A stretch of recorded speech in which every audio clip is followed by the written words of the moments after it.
Well, here we are at the top 5, and rounding out my top 5 characters that should be in Smash Bros, because I said so, is King K. Rool.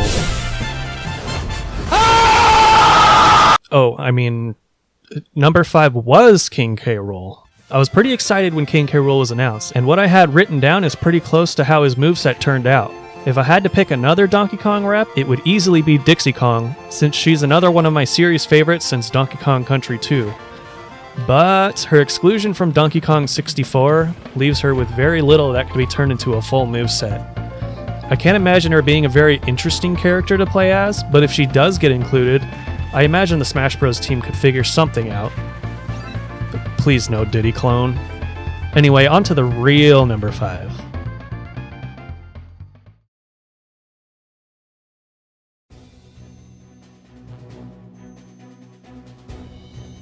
Transcending history and final destination. A tale of Fox only and no items, eternally 1v1. That was a terrible joke, and I'm sorry.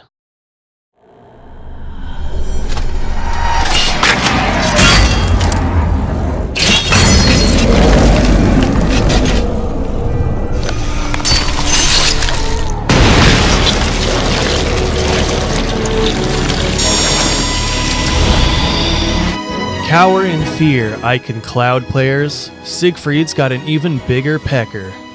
Namco has made quite a few crossovers recently, so I'm a little surprised that we haven't gotten a second Namco character in Smash after Pac-Man. Why not include someone from one of their best, and my personal favorite, fighting game franchises? While a Tekken character might seem more ideal, I haven't played it much, so I'm not as familiar with the characters. Plus, Link was even featured in Soul Calibur 2 on the GameCube.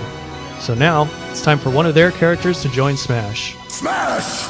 Now, I would personally rather have my boy Voldo as a character, but I chose Siegfried mainly because he's sort of the face of the series, being the one who is arguably the most integral to the story and often wields the legendary titular blade, Soul Calibur. Or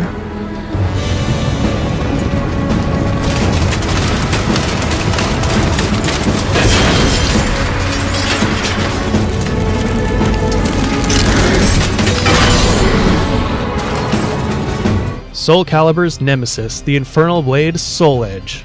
In Soul Calibur 1 and 2, Siegfried assumes the role of Nightmare, an alter ego of himself possessed by the Demon Blade. Since their movesets are very similar in each game they are both featured in, they could use Nightmare as either a clone character or an alternate skin, like they do with the Koopalings and Olimar with Alf. But hey, let's talk about the important stuff. How would he play in Smash? Well, I had to use him a bit in Soul Calibur 4 again to figure that out, and it's a bit tricky. He would definitely be a heavy character, probably in the heaviest category with Bowser and Ganondorf, and his massive sword gives him massive range, but he's quite slow. He counteracts being slow by changing his stance and following up with various attacks to chain together hard-to-predict combos. They would make his regular, side, and down specials 3 different stances, which can be chained after some regular A moves and followed up with 2 or 3 different attacks. Neutral B would be Chief Hold, a stance with his sword behind his back that can be used for quick follow-ups. His side B could be Base Hold, a crouching stance that can block attacks if timed right, and then be followed up with a rush attack, or a front step that can be used for recovery as well. Perfect timing can block an enemy attack with super armor. His down B would be Side Hold, a stance with his blade lowered at his side. The followed up would be a backstep evasion followed up with a strong but slow attack. Or they could just do something simpler, I don't know. I like things complicated, but one thing's for sure, his down A needs to be this. For his up B, Fatal Dive is one of his signature moves, a jumping vertical slash. It wouldn't go very high because of his weight, but it could have super armor on the way up and strike on the way down. His final smash would be one of his critical finish moves from 4, 5, or 6, which are pretty self-explanatory. Or if Nightmare is a separate character, he could transform into Night Terror, a beastly ultimate form from Soul Calibur 3. For his stage, there's a lot to pick from. Ostreinsburg Castle would be an obvious one, since it's a stage associated with both Siegfried and Nightmare. Another would be one of the Chaos stages, Tower of Remembrance or Astral Chaos. Oh, and they also need to somehow work this ridiculous move into the game. Victory belongs to the last one standing. Destruction! You win! I do not desire a false salvation.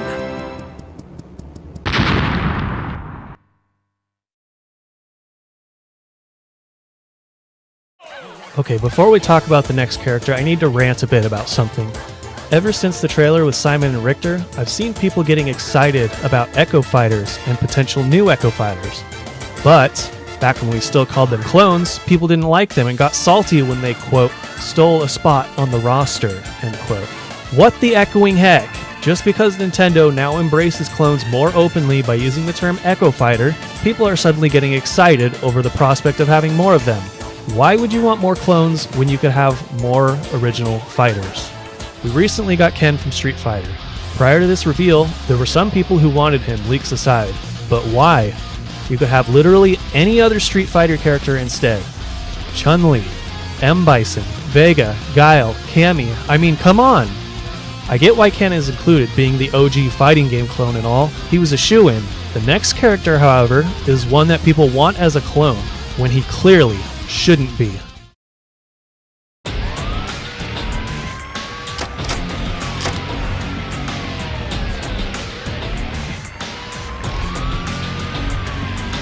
Move over, Dark Pit, you faker. Faker! The real edgelord is in town. Yes, I keep seeing people say they want Shadow to be a Sonic clone, but fucking why? I'm pissed! I mean, I wouldn't mind if he has some similarities to Sonic, but for him to be a complete clone would be a disservice. Sonic is a fast, energetic, and outgoing character. Shadow is also a fast hedgehog, yes, but he is also very reserved and a more graceful fighter than Sonic is. Perfect example of seeing this in action is in the spin-off game Sonic Battle for the Game Boy Advance. They don't have as much in common as you may think if you've only played Sonic Adventure 2, where they are clones of each other just for the sake of convenience, really. Shadow moves using the air boosters on his shoes, giving him a hovering quality with less traction than Sonic, like how Luigi is to Mario. But Shadow would have a faster aerial game, which would make him better at pursuing and pressuring the opponent, unlike Sonic, who is better at hit and run. As for his specials, Neutral B would have to be a gun. LOL, no. He would use the homing attack, but perhaps it could be a variation that can only attack left or right, but is faster. For his side B, his signature Chaos Spear, a ranged attack with slight homing capabilities. For his up B, his other signature move, Chaos Control, would be a directional teleport that deals damage to anyone who touches him when he reappears. For his down B, he could have a variation of the Spin Dash, or he could have a move called Chaos Burst, where he disappears briefly and reappears surrounded by a sphere of chaos energy that damages opponents.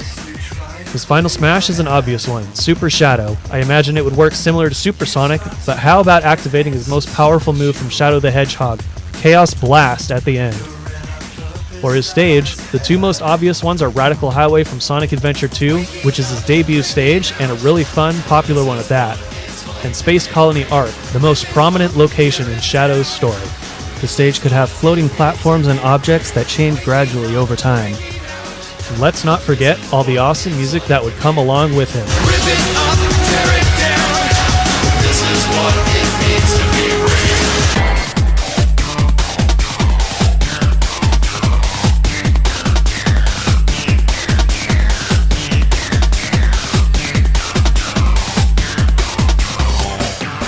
Unfortunately, Shadow has also been recently shown off as an assist trophy already, so now it's pretty much confirmed to never happen. Thanks for that, Sakurai. You make me want to go commit missed homing attack. I'm the chosen one. I'm the chosen one. The chosen one. The chosen one.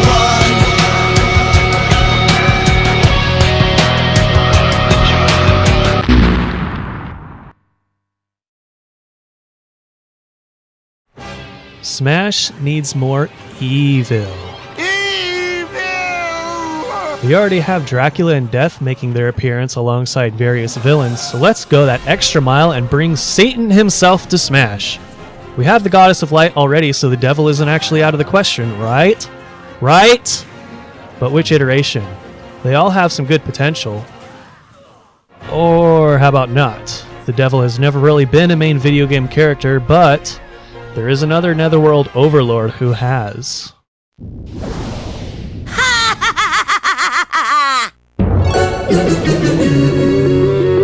Step aside for the most badass freaking overlord. I am the most badass freaking overlord. I absolutely love the Disgaea series. It's an insane game for insane people. A series where you can level up your characters to 9,999. It's over 9,000! Then reincarnate them to level 1 and do it all over again.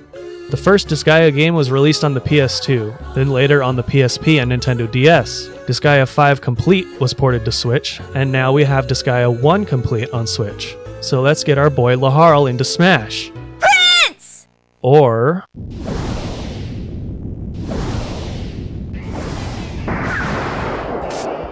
for people who keep asking for a spear user, here you go. Prince, you're overreacting. If that would have been enough to kill you, I would have killed you a long time ago. Though Laharl is the main character of the series, Etna has her fair share of fans as well, and even took the spotlight from Laharl on more than one occasion. I mean, I would love for Etna to get a spot as well, but getting 2 characters from this franchise would be an even longer shot than just getting 1. Laharl is usually seen with a sword, whether it's in-game or in the animation, but Disgaea is one of those games that has endless customization potential, allowing you to use any weapon you want with any character, regardless of how well adapted they are to using them. Laharl is also equally good with an axe, spear, bow, and his fists, so his moveset can include a combination of those, such as fists for quick attacks, a sword for tilts and aerials, and an axe for smash attacks. Then you wouldn't need this Hector dude, whoever he is. A horse wiener? As for his specials, each unit in Disgaea has 3 or 4 unique attacks. Laharl's neutral B would be Overlord's Wrath, a chargeable ranged fireball attack that shoots more multiple explosives the longer it's charged. His side B could be Blade Rush, a classic Disgaea sword attack that has appeared in every game. It's a quick rushing slash through opponents that works a bit like Fox Illusion, but if it hits through someone, he'll jump back quickly to where he started. His up B would be Blazing Knuckle, fiery uppercut that can punch people downward at the top of the ascent. For his down B, I'm thinking Meteor Impact. It would be a bit tricky to implement and would have to be downscaled quite a lot, but I think it could work as a risky delayed attack that's powerful and has a wide area of effect when completed. His final smash would have to be either Overlord Dimension, his ultimate attack in Disgaea D2, or a team attack with Etna, Flan, and one other character, probably a Prinny. Speaking of Prinnies, these guys would make for hilarious items. Imagine having one of these silly penguin-looking things pop up, attacking people with wimpy attacks until you pick them up and throw them or smack them around while they yell, "Dude!" Wanna die, dude? and then explode upon impact with other players. Ah, man. I would have to start playing with items on more often if that was a thing. As for his stage, it would probably be the Overlord's Castle. It's the only recurring area in the game that we get to see the details of, as most locations in the game are just simple tile stages that don't have much detail in them, to be honest. If we're fighting inside the castle, maybe random demon characters could be walking around in the background and occasionally show up as stage hazards. Now for the real question, would they appear in 2D or 3D? The only time we've seen them in 3D, besides those weeb figurines, is in the game Trinity Universe, where Etna and Flan appear, but they look strange in 3D. If they pulled a Game & Watch with Laharl, that would also look strange. Ah, well, it probably won't happen anyway, but if it did, it would be freaking badass. Now do you understand? I'm the most badass freaking overlord! 彼の名を聞けば死者も目覚め血も涙も流れる悪の決心どんな悪魔でも裸で逃げ惑う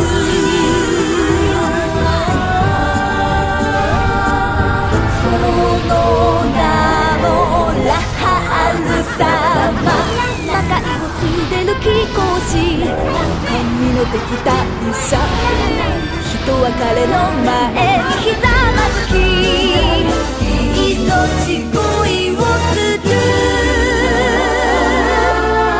控えよものども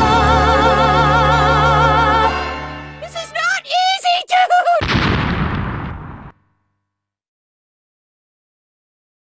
This next character is a personal favorite of mine. There was some speculation that this might actually happen, but the Direct on November 1st disconfirmed our hopes and dreams. You may already know who I'm talking about. He's a character from a dead series that I still think is going to remain dead despite the recent subtle hints that we've seen. despite the fact that the last game still has an unresolved cliffhanger ending after 8 years. Despite the fact that, despite all of this, it still has an active community surrounding it, albeit a very small and very dedicated one.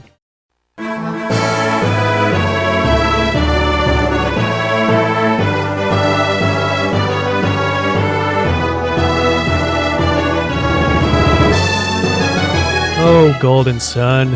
Every time I hear one of its beautiful songs, I crave that elusive fourth game. I need more Golden Sun, Nintendo. Why must you blue ball us for so long? We have an unfinished story waiting to be finished, and fans waiting to give you money for it. I mean, there may not be that many of us left, but still. Isaac has appeared in Brawl as an assist trophy, but was removed in Smash 4, then unfortunately brought back as an assist trophy for Ultimate. Even though I would still rather have Golden Sun 4 than see him playable in Smash, he's still my number 2. Without Golden Sun, I probably would not have been inspired to play and love many of the RPGs I discovered afterwards. Anyway, another sword user, huh? Of course, that would be the easy way out of making an interesting moveset for him, but the Golden Sun series has a large emphasis on magic, aka synergy, rather than physical force. Each character had a different element of earth, fire, wind, and water they specialized in, but they could learn other elemental abilities as well, using the power of Jin. That could potentially be worked into Isaac's moveset, changing his specials depending on which Jin he has active, or if they want to get ambitious, his smash attacks as well. This would be done with his neutral B, Jin Set, which changes Isaac's element if used on the ground. This would completely change his down B and up B to different recovery and area spells from the series. If he were to use B in the air instead, it would summon the Jin, causing a wide-range damaging attack, but leaves Isaac vulnerable and elementless for 10 to 15 seconds. I have a detailed explanation typed up about how all this would work, and it's probably more complicated than would be reasonable for a game like Smash, but that's just how I like it. Oh, and his side B would be his signature move. A magical hand that pushes opponents away, which would be used regardless of element. Basically how it was in Brawl, but not nearly as powerful. For his final smash, there are so many to choose from, but I would love it if it was Grand Summon, where he summons a powerful being from the series based on his current set element, each with their own effects.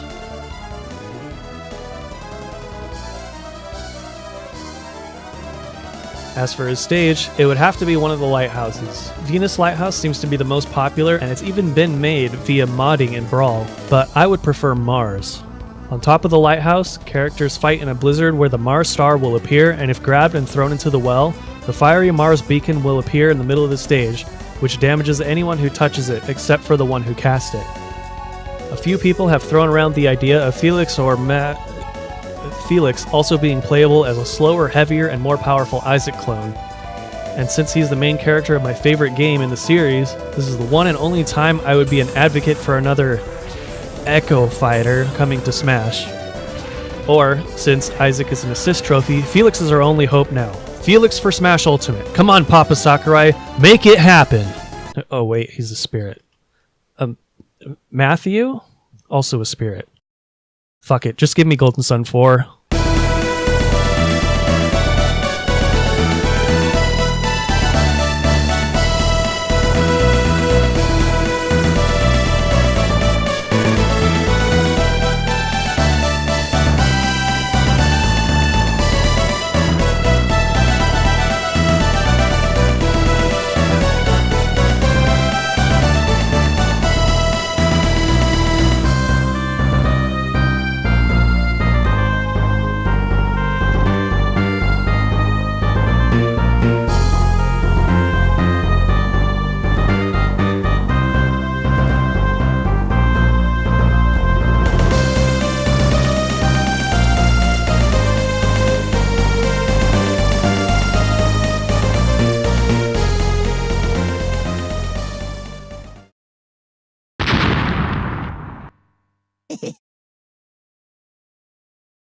Before we get to number 1, let's go over some honorable mentions real quick.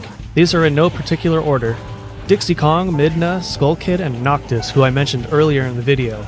Cosmos from Xenosaga, who I also mentioned earlier, but even though she is the face of the series, she isn't even close to being my favorite character. Tails, Knuckles, Oh, no. Amy Rose, and various other Sonic characters would make great additions to the roster.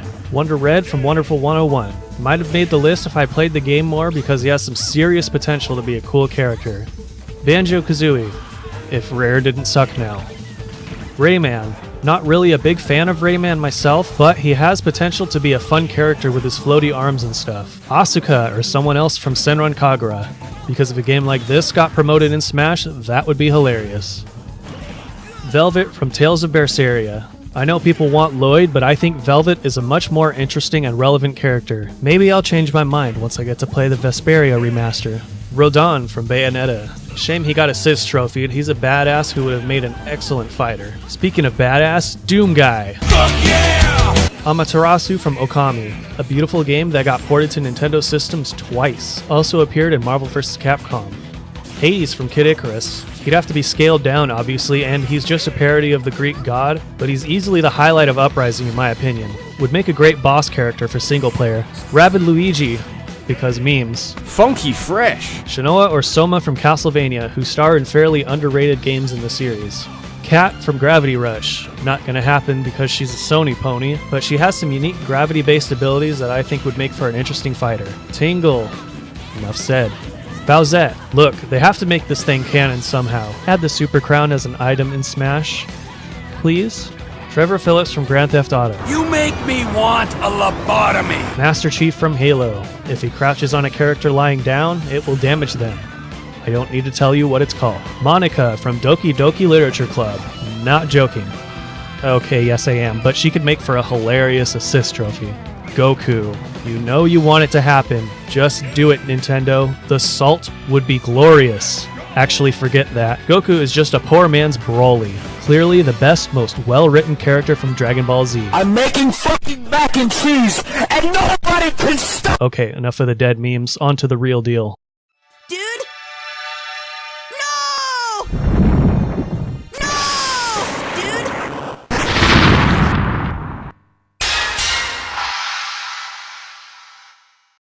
Well, here we are at number 1. And if you stuck with me throughout this entire cringe fest, you might be noticing that there are a few glaring omissions. No Mario character, no Metroid, no Fire Emblem, no Kirby, no Pokemon, no CDI characters. And only one more character on the list? Which franchise do you think it will be? If you guessed Fire Emblem, you're right. What? What the fuck? You heard me. Are you salty yet? If you are, don't worry. I was lying. It's actually none of the above. I don't really have fun playing with any Fire Emblem character other than Robin, so why would I want another one? Besides, if you really want another waifu character in Smash, you can do better. Which brings me to the final character on my list. Ladies and gentle Smashers, I present to you, the one, the only. Nip, nip, nip, nip, nip, nip, nip, nip. Nip, nip, nip, nip, nip, nip, nip, nip.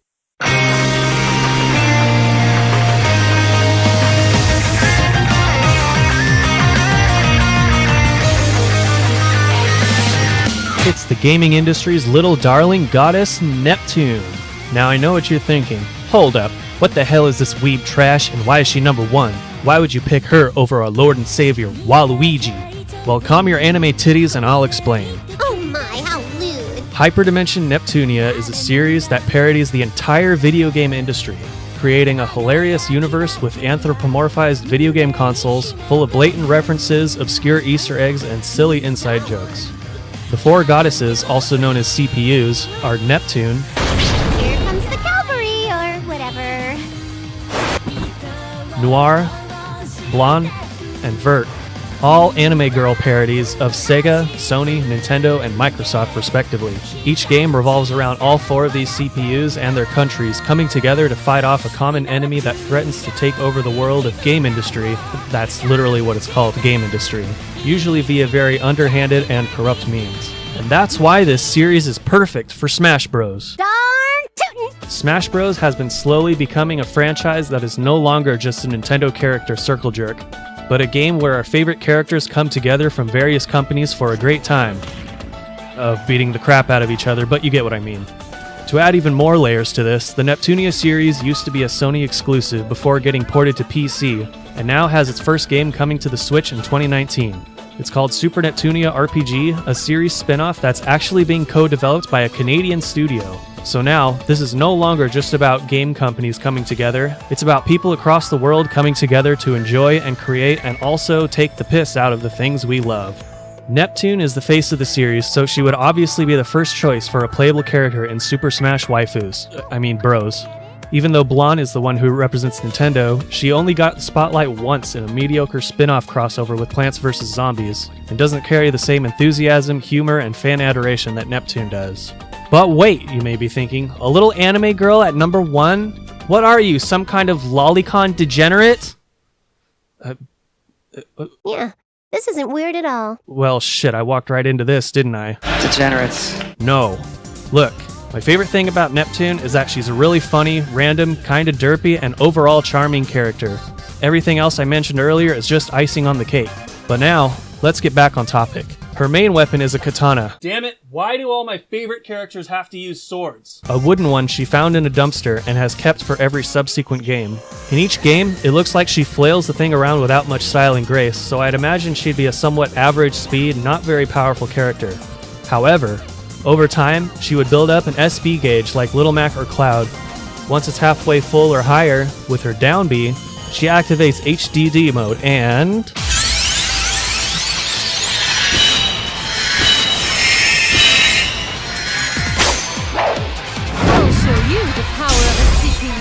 As Purple Heart, Neptune becomes stronger and faster with upgraded specials, but her SP will drain over time. Players would have to use this time wisely to KO opponents before it runs out.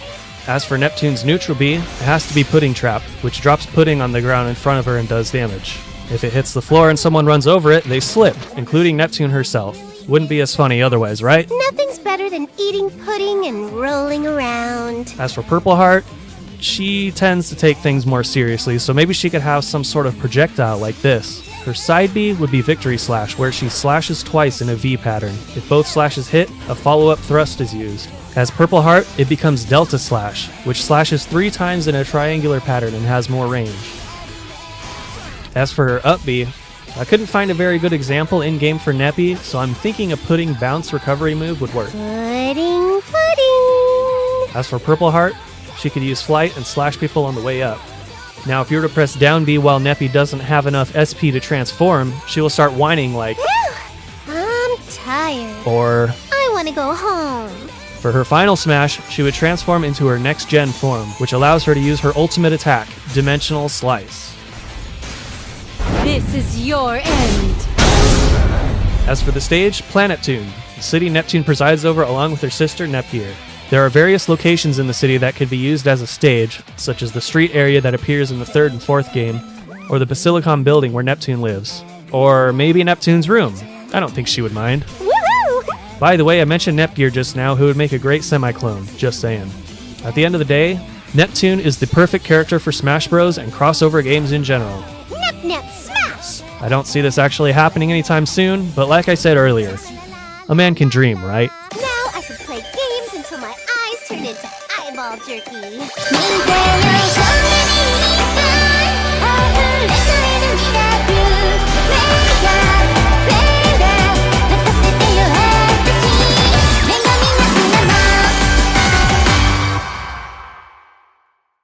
And there you have it. Those are my top 15 characters I'd like to see in Smash Bros.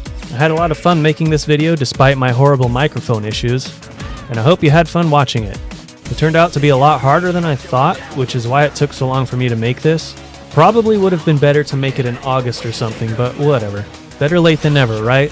And I know a lot of people out there probably disagree with quite a few of these entries, or heck, even all of them, but hey, I'll be shocked if even one of these comes true.